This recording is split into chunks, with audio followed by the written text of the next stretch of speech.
Hi, good night to everybody, and my sincere apologies for being so late. I went to the bus station and there was this horrible traffic. Anybody can hear me?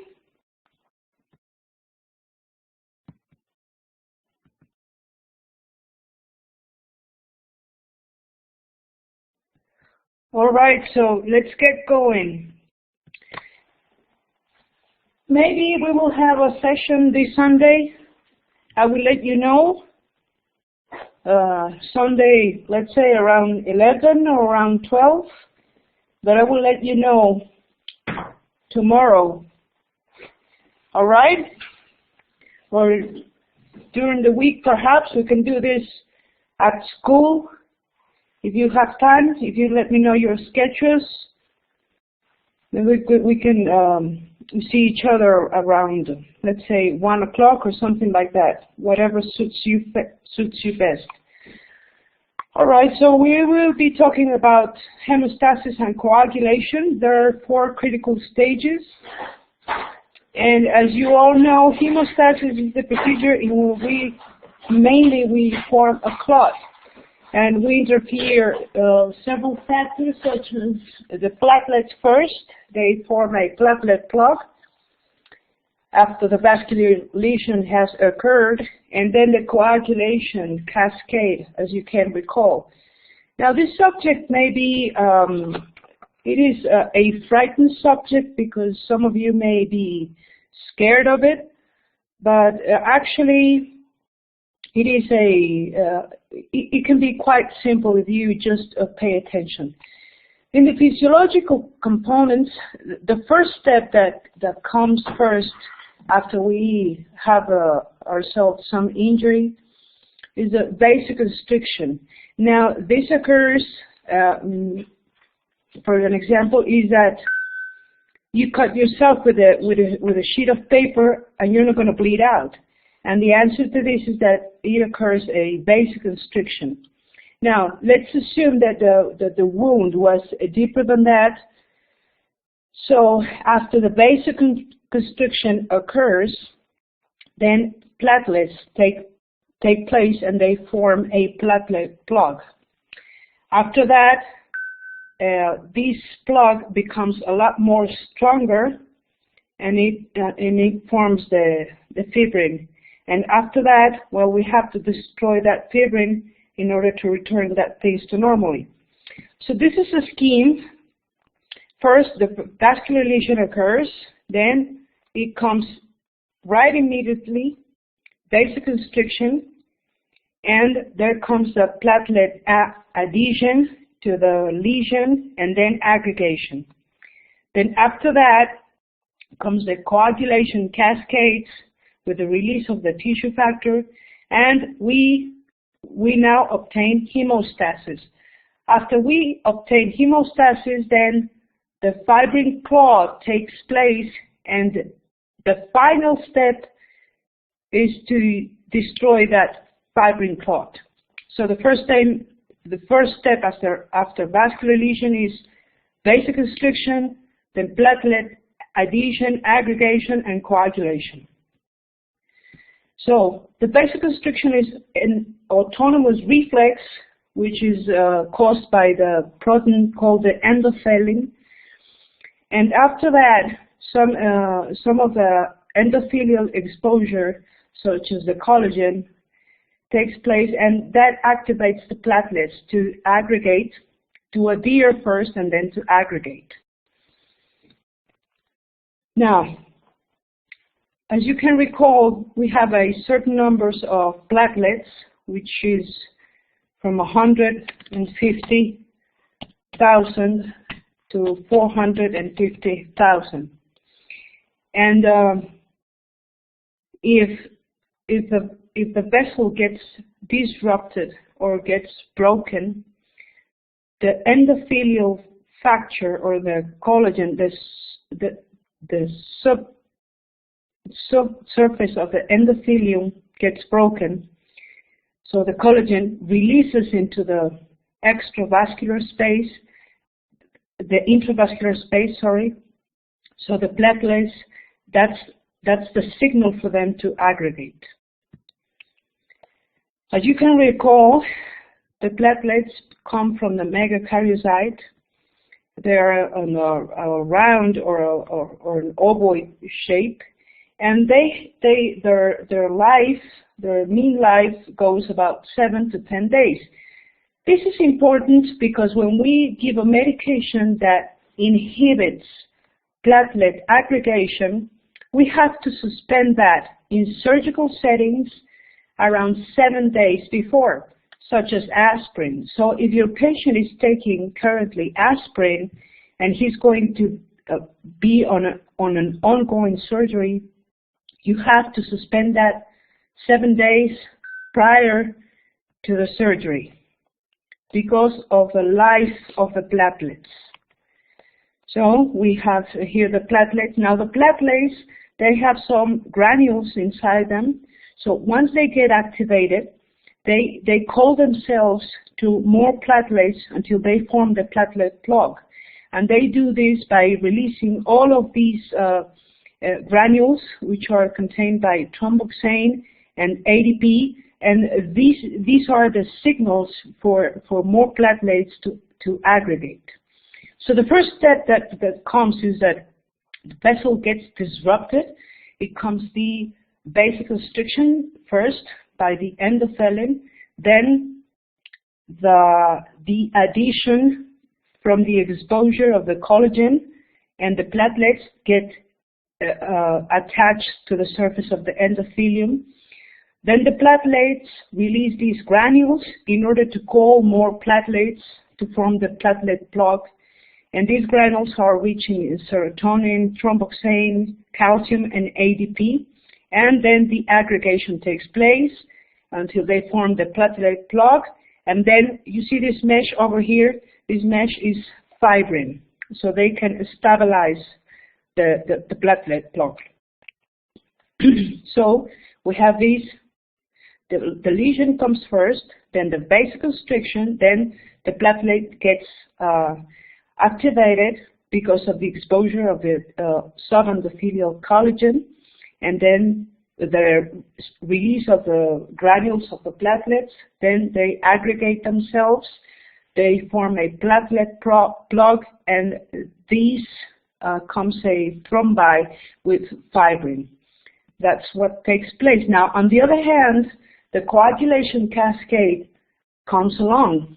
As you can recall, all those factors of the extrinsic and the intrinsic pathway, we're going to see that further ahead.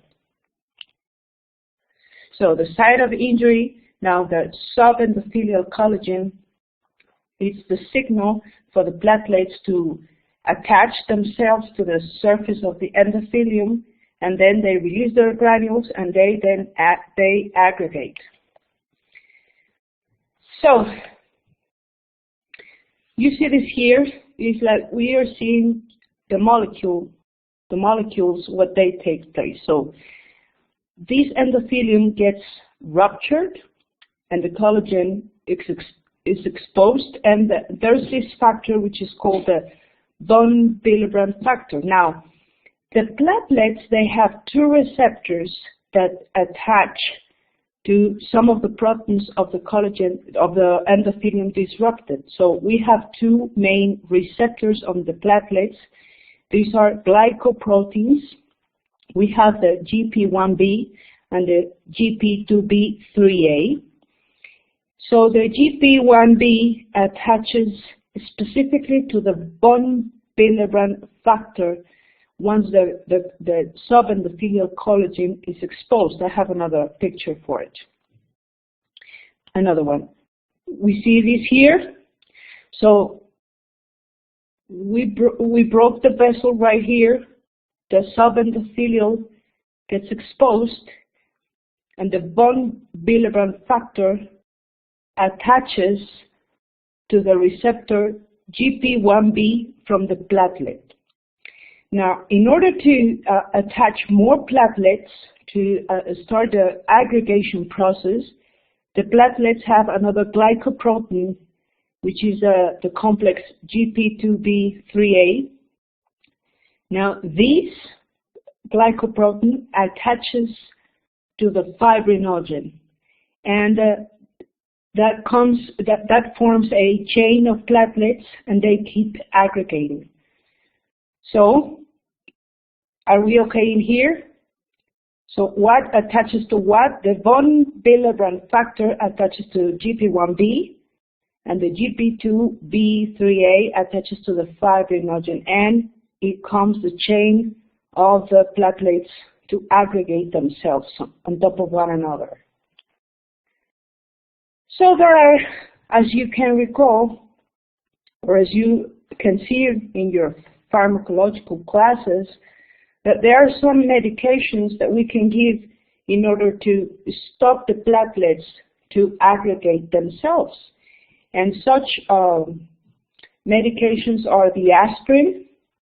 The aspirin, what it does is that it inhibits the releases of the granules, and it inhibits the platelet in an irreversible way. Or this is another anti-platelet aggregation medication, such as clopidogrel. What it does is that it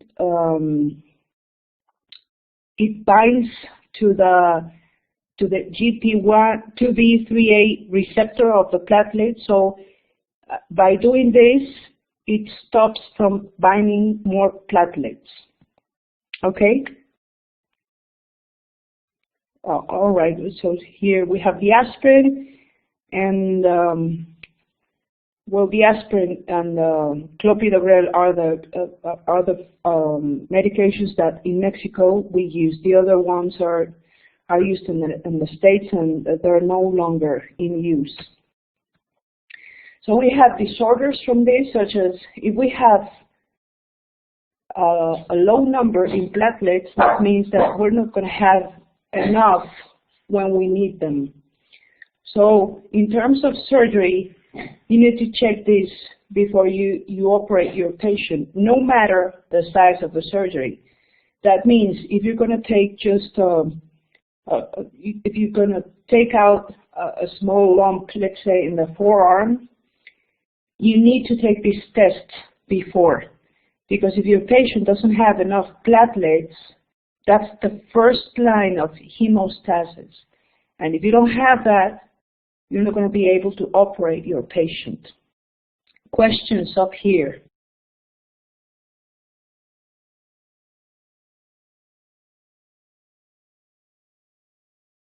All right, let's get going. So what's the main objective after the platelets attach to the endothelium and aggregate themselves? Is to form a platelet plug so strong to stop the bleeding. That's the main objective, to form thrombin. And we form thrombin out of fibrinogen and then into fibrin. So the coagulation cascade takes place in a number of factors that get activated. They're in a form of inactivated, and then they get activated, and ultimately they will end up in the factor 10. They activate, factor 10 activates prothrombin, which then activates thrombin, then activates fibrinogen, and fibrinogen becomes fibrin. Yes, Danny.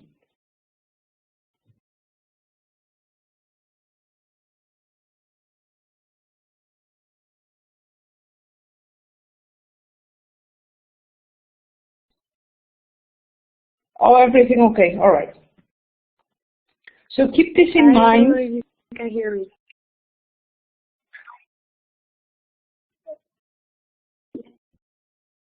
Can you hear me now? So I have a question about GP2B and GP1A. So Yes. thromboxanol A2 is the one that calls the other plaquette. So this one can activate GP2B or GP1. All right. Mm, thromboxanes are part of the granules, some of the granules of the platelets.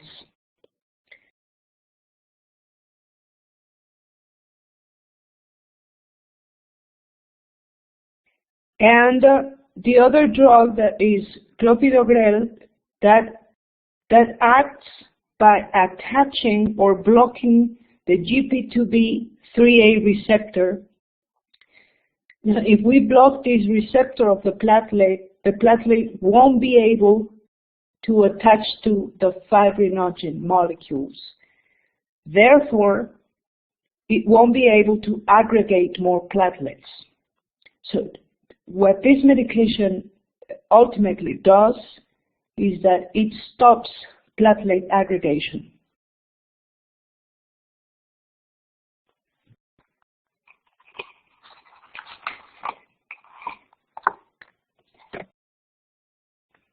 Any other questions?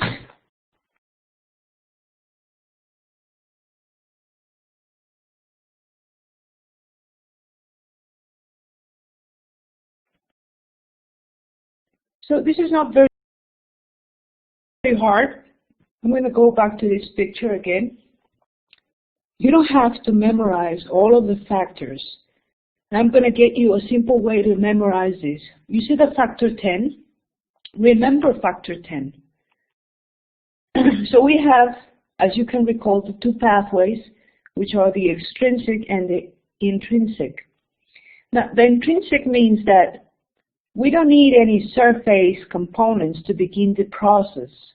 And the extrinsic factors is that we need some kind of exposure of some molecule for this to take place. Ultimately, they will both take place because they will join together in factor 10. Now, which are K-dependent? Remember this. I remember this by the year 1972, and we say factor 10, factor 9, factor 7, and factor 2. That's a great technique I learned. So you already recall which are vitamin K dependent factor. I'm going to tell you in just a little longer why is this important to remember. So we have these two, but look at this in the middle. Right here, you see an X, right?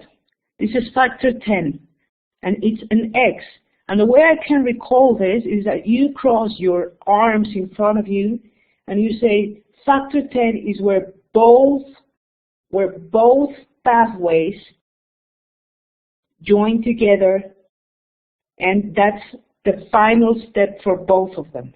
So that's important to remember because the newest anti-clotting medications, they act on this factor 10 activated. So what is important to remember? Factor 10, I cross my hands in front of me and I say, this is where my two pathways, they cross over, and that's the final step in the final pathway. After factor 10 gets activated, now everything takes place. I'm gonna go back to the picture. Factor 10 gets activated now as a cascade. The prothrombin becomes thrombin. The thrombin activates the fibrinogen, and the fibrinogen becomes fibrin. Now the fibrin, which is the final step, the fibrin, it is a mesh that will get attached to the platelet plug to stabilize it. So this is easy, right? Here you see all the numbers, and the evaluation of the clotting factors is where we measure the clotting times.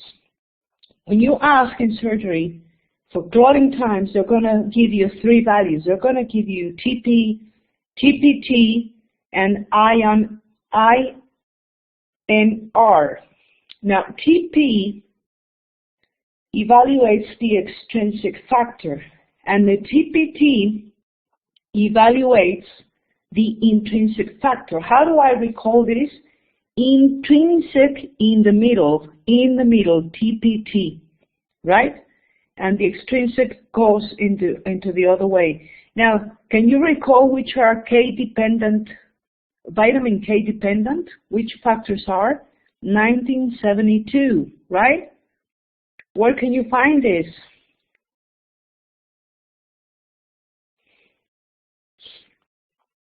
Over here, right?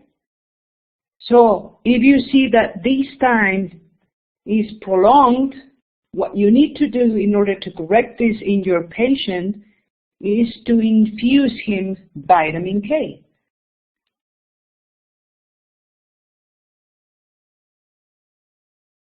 We're going to get that. So after factor 10 gets activated, that's where both pathways, they get crossed and the final step begins, which is prothrombin to thrombin, fibrinogen to fibrin. And the fibrin is this protein mesh that will attach to the platelets and will form a steady, firm, and strong plug. I'm going to repeat that last part, Margarita. We're going to see that. All right, you don't need, all right, forget this. Now, the final step on the coagulation reaction is that once the bleeding has stopped and you have your clot with your fibrin mesh, you need to get rid of that. All right, now the danger is over. Now you need to get rid of that mesh. And the final step on coagulation is a fibrinolysis. That means you have to get rid of the fibrin mesh. And in order to do that, the plasmin is the protein in charge that will degrade the fibrin molecules. Now pay attention to this, because the fibrin molecules, when I get rid of the fibrin mesh, there's this product of the degradation that I can measure in blood, and that product is the D-dimer. Now get close attention to this. After surgery, set any example. Let's say somebody had an inguinal hernia repair. So in any surgery, they're going to bleed, even a little, but they're going to bleed out some of it. Now, if I measure the D-dimer, I'm going to find it a little high. And the explanation for this is that, okay, that's normal because some bleeding took place. The hemostasis procedure, physiologically speaking, took place, and the final step of the coagulation process is the fibrinolysis. The plasmin will rupture the fibrin molecules, and the degradation product of this will be the D-dimer. So I'm going to find it elevated. Now, how much elevated? I'm going to find that it has to be below 500. Why is this important? Because if I find this greater than 500, that means that somewhere in the body, the coagulation process is taking place, and I'm forming a lot of thrombi in my body. Most importantly, and I have to worry about, is that I can form thrombi in the pulmonary arteries, which is the so-called pulmonary thromboembolism. Is this clear?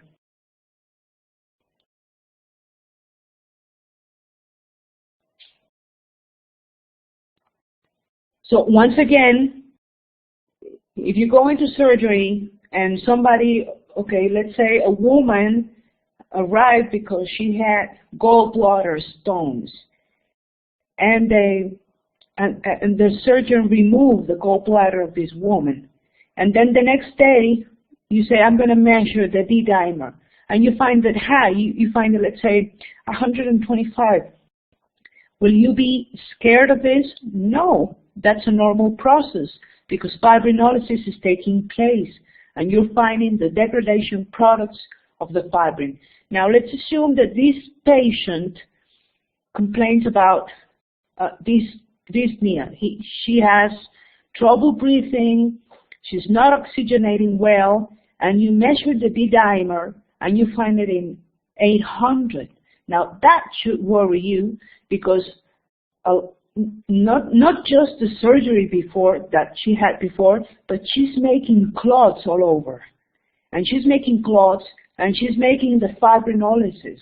So you're finding a lot of fibrin degradation products all over her plasma. Is that clear?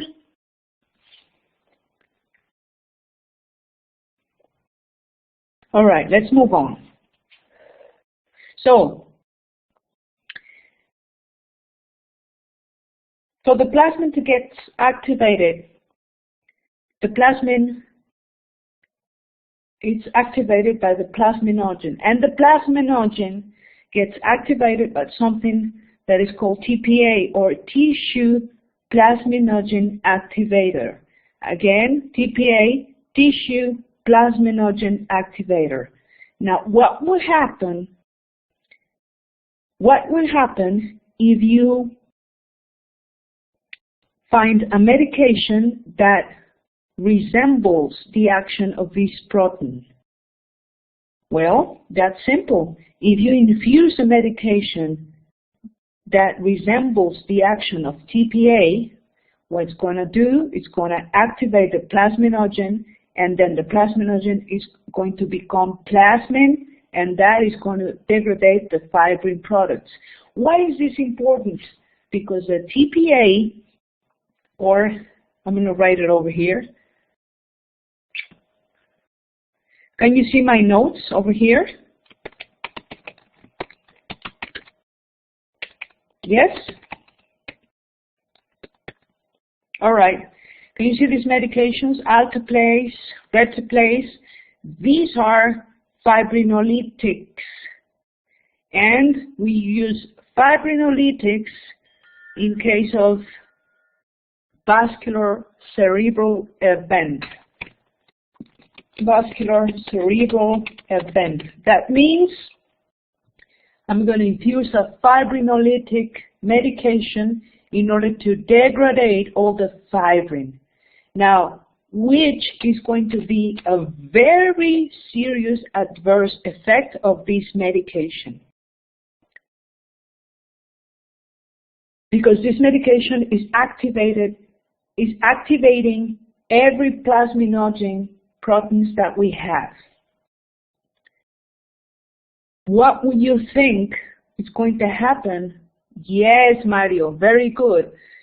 Careful, because it's going to cause serious bleeding. So you might want to check out the indications for alteplase use. They are used in order to save those patients that have an ischemic cerebral event. Of course, if the cerebral event is of the hemorrhagic type, these medications are forbidden, right? So after that, you have all this. So first, what happens is the vasoconstriction. Then the platelet phase, which is then they attach first to the endothelium, then they aggregate, then the intrinsic and the extrinsic pathway take place, and where do they meet? In the X factor, the factor 10 activated. That's the common pathway. Once that happens, the prothrombin gets activated, it becomes thrombin, the thrombin activates the fibrinogen, and the fibrinogen becomes fibrin. Once the fibrin forms a strong plug with the platelets, then the last phase is to get rid of this fibrin with the plasminogen.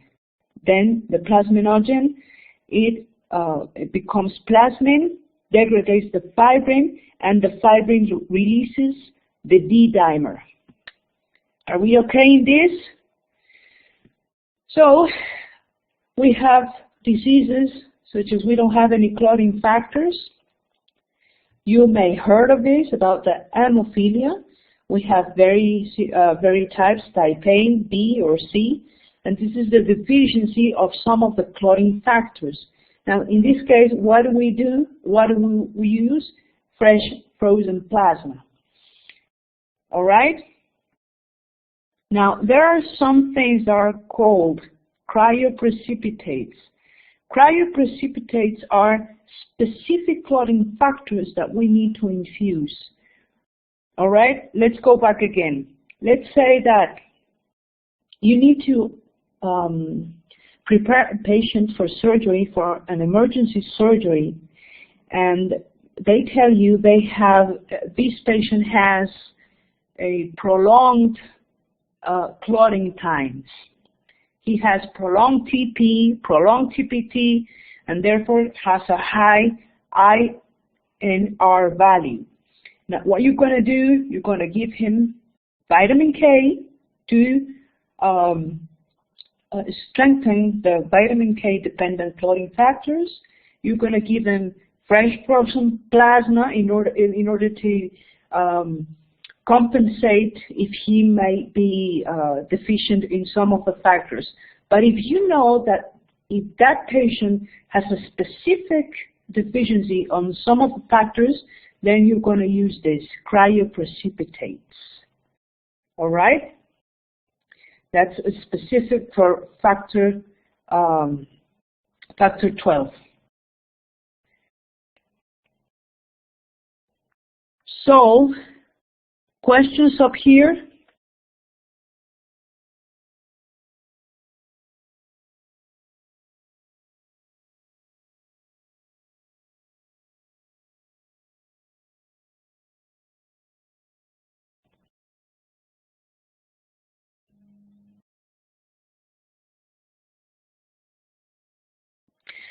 Now, what you see here is that this can be used in an effort to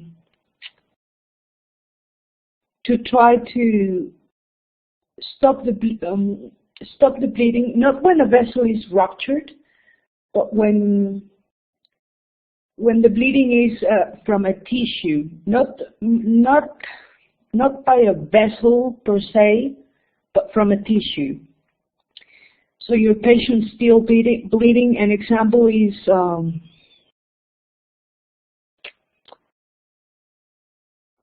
I don't know if I can explain this, but bear with me. When a patient had lost a lot of blood, all of his clotting factors, they are wasted. Our body is using so much clotting factors that there's some point in the time of line that we just don't have enough. We don't have as many as forever, right? So all of our tissues start like bleeding, like when you sweat, the tissues start bleeding like sweating, right? It's not just a visible vessel, but everything, some sort of start like a sweating, but bleeding, because that person ran out of clotting factors. When that happens in intensive care units, there's this perk that is called Novo-7. What it does is that it is a factor 7 activated. And factor 7 activated, it turns out to be that in turn activates factor 10. And as you can recall, factor 10 is a common pathway, right, to activate the prothrombin. And after that, we can form fibrin products and to attach more platelets to the place or to all of the places there are some sort of sweating blood.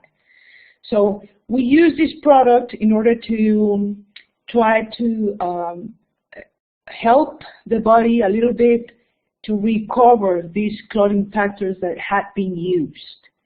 I don't know if I'm explaining this clearly.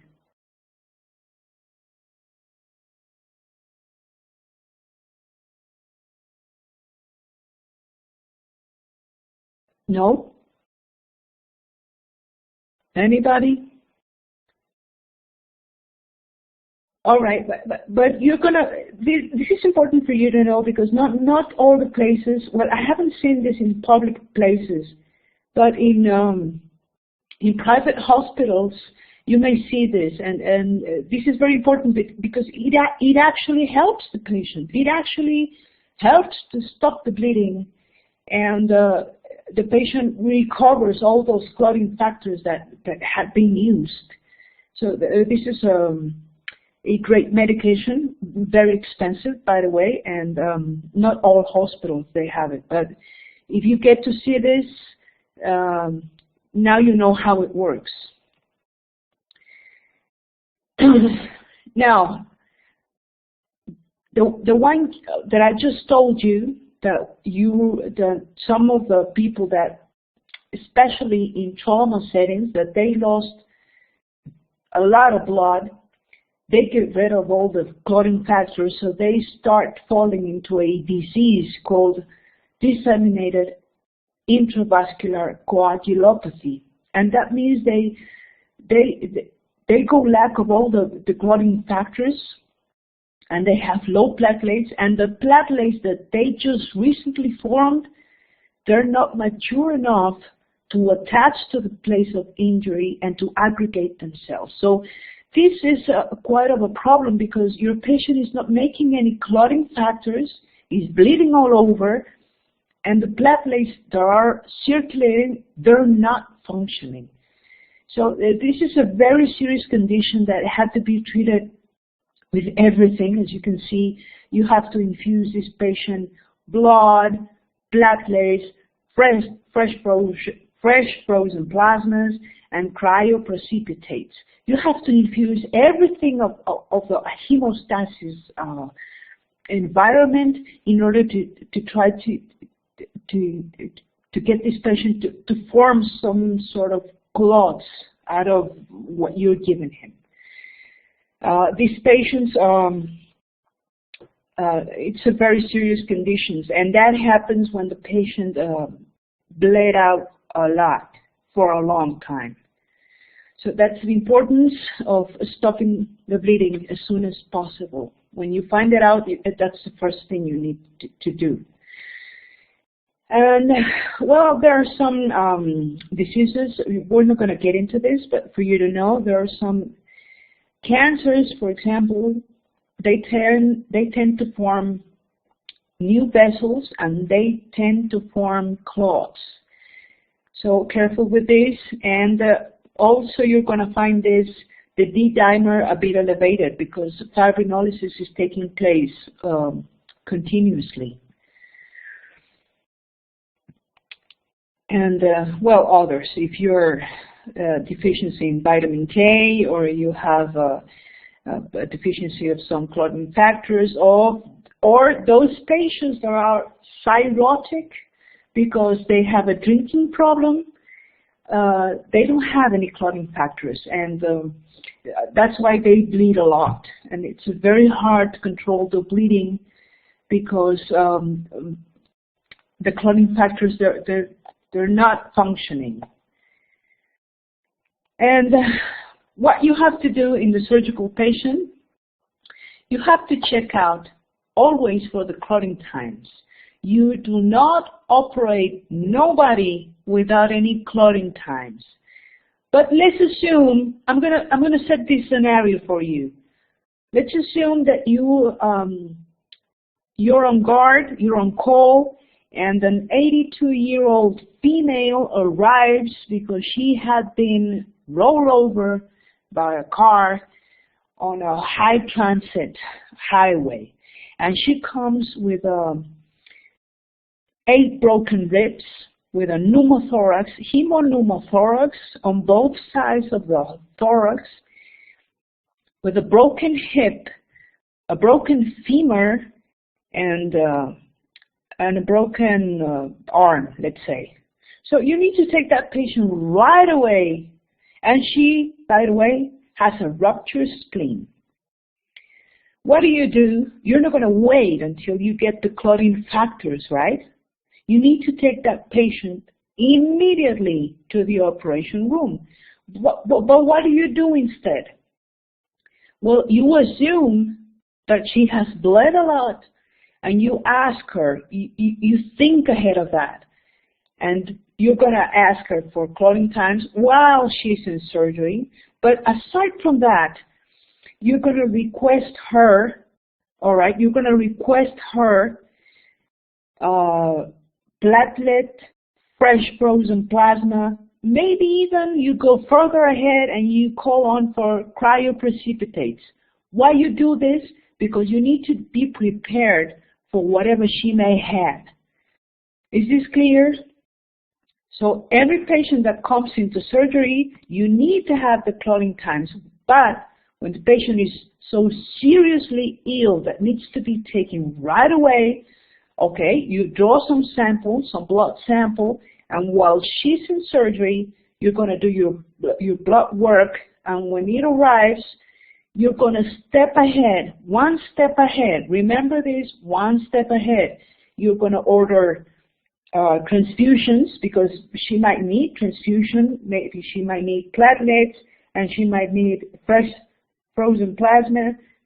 And if you suspect that she had bled for a long time and too much, you can ask for cryoprecipitates. And why you do this? Because you're restoring the physiological hemostasis as close as physiological as possible. That's why. Questions up here?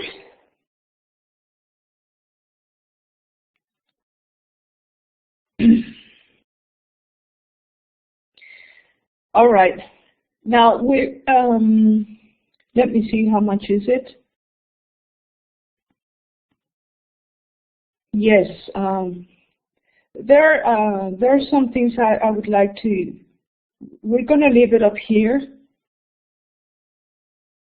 and next time we're going to talk about the medications of anticoagulant and how do we manage that. So we're going to leave it up here. What day will suit you best? Are you free, let's say, I don't have my calendar. Will you be free, let's say, Tuesday at, no, that's bad time. Will you be free tomorrow afternoon? Yes, Claudia, you're able to see that video again.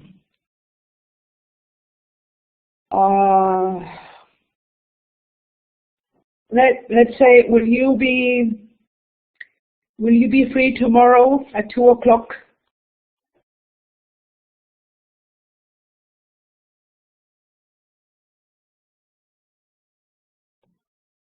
Yes? All right. I'll see you tomorrow then at 2 o'clock. We finish this, and we may want to revise the next subject, which is shock. Fairly easy. Thank you very much, and sorry, my deep apologies. It won't happen again. Thank you. Have a good night.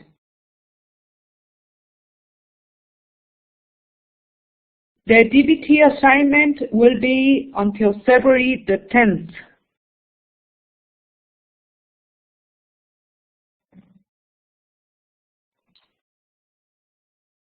Thank you. Have a good night.